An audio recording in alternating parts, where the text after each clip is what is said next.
22 pengunjuk rasa yang sempat ditangkap telah dibebaskan oleh polisi. Sebelumnya kericuhan terjadi saat demonstrasi menuntut Bupati Pati mundur.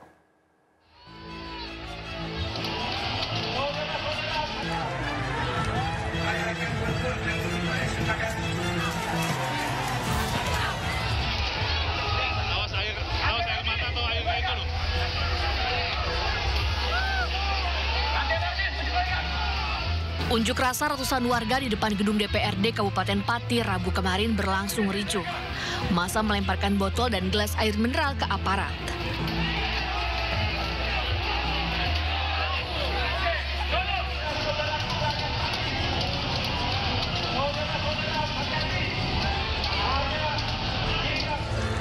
Situasi semakin memanas karena massa memaksa masuk ke dalam gedung DPRD.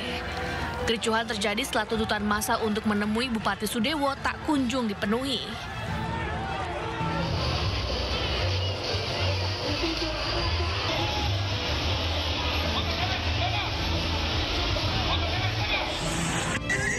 Untuk meredam kericuhan, aparat menyemprotkan air ke arah massa.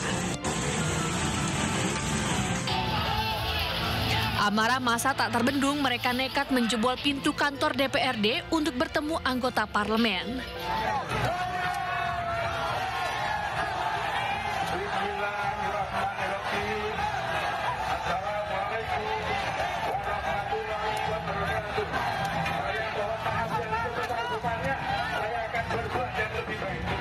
Lama ditunggu, Bupati Pati Sudewo akhirnya menemui massa pendemo.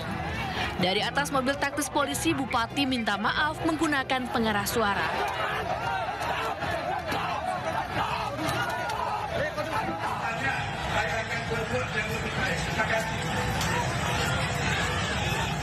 Namun massa justru membalas dengan melemparkan botol air mineral dan benda-benda lainnya. Polisi dan ajudan yang berjaga langsung melindungi Bupati dengan tameng.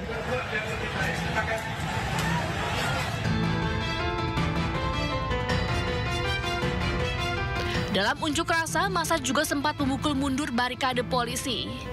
Polisi berupaya bertahan dari benda-benda yang dilempar pengunjuk rasa. Namun sejumlah pengunjuk rasa ada juga yang berupaya untuk menghalau agar tidak terjadi aksi main hakim sendiri. Diketahui sejumlah polisi terluka akibat terkena lemparan pengunjuk rasa. Pengunjuk rasa menuntut Bupati Sadewo untuk mundur dari jabatannya.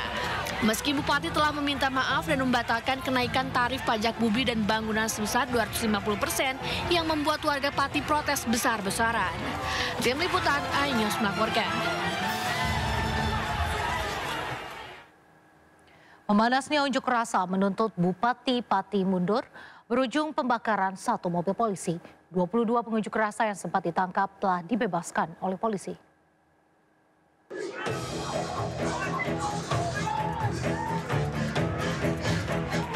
Massa menerobos barikade penyekatan jalan yang dipasang aparat kepolisian saat berlangsung unjuk rasa menuntut Bupati Pati mundur di depan gedung DPRD Pati.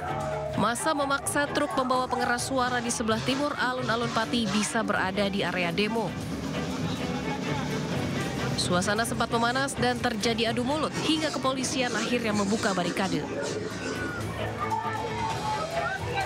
Namun polisi hanya memperbolehkan truk pengeras suara masuk, sementara kendaraan lain harus diparkir di luar kawasan alun-alun Pati. Pertahankan formasi rekan-rekan, pertahankan formasi rekan-rekan. Unjuk rasa memanas dan massa membakar satu unit mobil Provos milik Polres Grobogan. Petugas kepolisian berhasil memadamkan api dengan mobil water cannon. Polisi kemudian membalas dengan tembakan gas air mata. Kabid Humas Polda Jateng menyebut 11 terduga provokator ditangkap dan memburu pelaku pembakaran mobil Provos. Saat ini pelaku yang menjadi provokator itu ada kurang lebih 11 kita lakukan pengamanan. Saat ini sedang kita lakukan pendataan dan dilakukan pemeriksaan oleh pihak reserse. Ya. Terkait adanya pembakaran itu gimana konfirmasinya tadi? Ya, dari aksi unjuk rasa anarkis tadi ada satu kendaraan Polri yaitu dari Propam berhasil digulingkan oleh massa tersebut dan dibakar. Dan ini akan kita telusuri dan akan kita lakukan penyelidikan terhadap kasus tersebut. Dalam aksi ini, koordinator sempat meminta pengunjuk rasa agar tidak bertindak anarkis. Dari Pati, Jawa Tengah, Tim Liputan iNews melaporkan. Pemirsa, ada momen menarik yang viral di media sosial pasca ricuh unjuk rasa di depan kantor Bupati Pati kemarin. Sejumlah peserta aksi dan polisi bersalam-salaman dan bermaafan. Meski terlibat bentrok, unjuk rasa warga Pati menuntut Bupati Sudewo mundur berlangsung kondusif. Seusai aksi, warga Pati bersalaman dengan polisi yang masih memakai atribut lengkap pengamanan. Beberapa warga mengucapkan terima kasih kepada anggota Polri yang telah menjaga aksi dengan damai. Anggota Polri pun menyampaikan hal sama kepada warga karena menjaga aksi tetap kondusif. Aksi ini berlangsung di kompleks kantor Bupati dan Pendopo Pati Rabu kemarin. Saat ini pelaku yang menjadi provokator itu kurang lebih ada 11 kita lakukan pengamanan. Saat ini sedang kita lakukan pendataan dan dilakukan pemeriksaan oleh pihak reserse.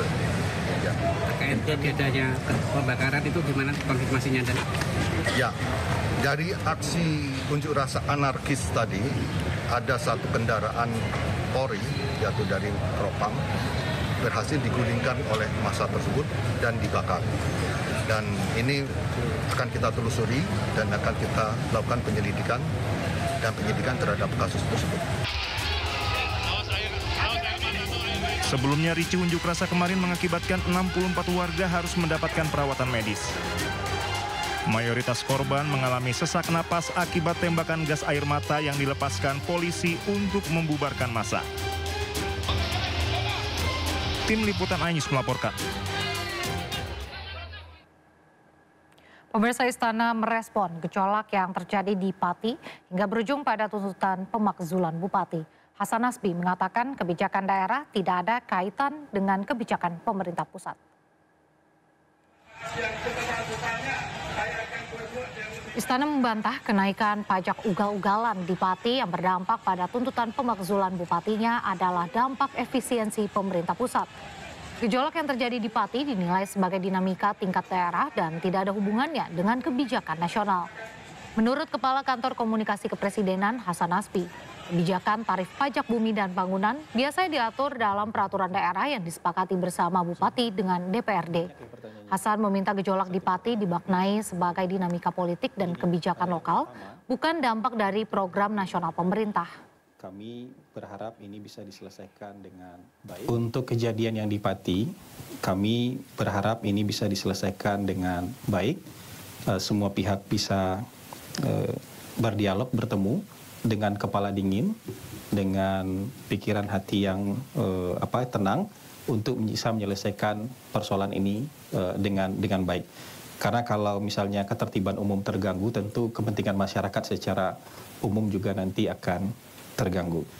Nah, kalau mengenai tuduhan bahwa hal-hal yang dilakukan oleh beberapa pemerintah daerah ini terkait dengan kebijakan efisiensi, kami menganggap ini sebuah tanggapan yang prematur.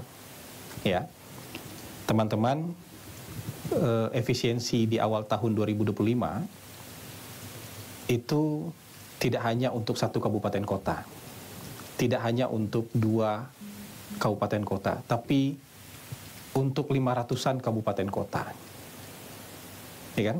Untuk 500-an kabupaten kota, untuk seluruh kementerian dan lembaga yang ada di pemerintah pusat.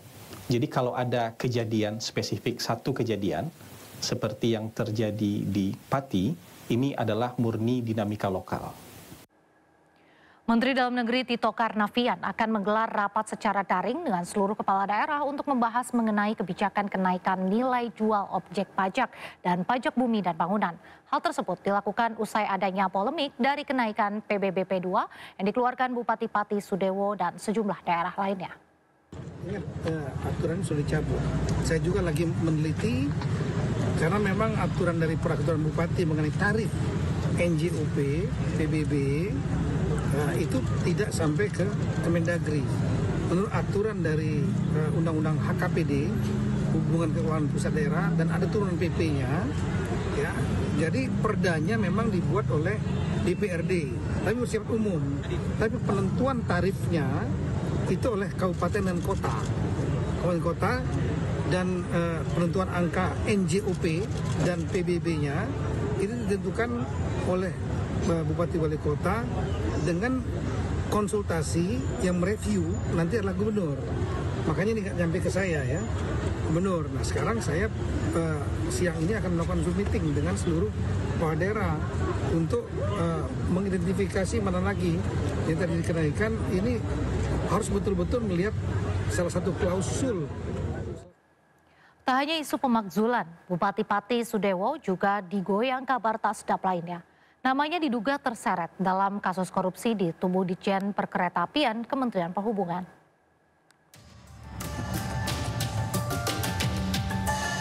Nasib Bupati Pati Sudewo di ujung tanduk setelah jabatannya saat ini diambang pemakzulan.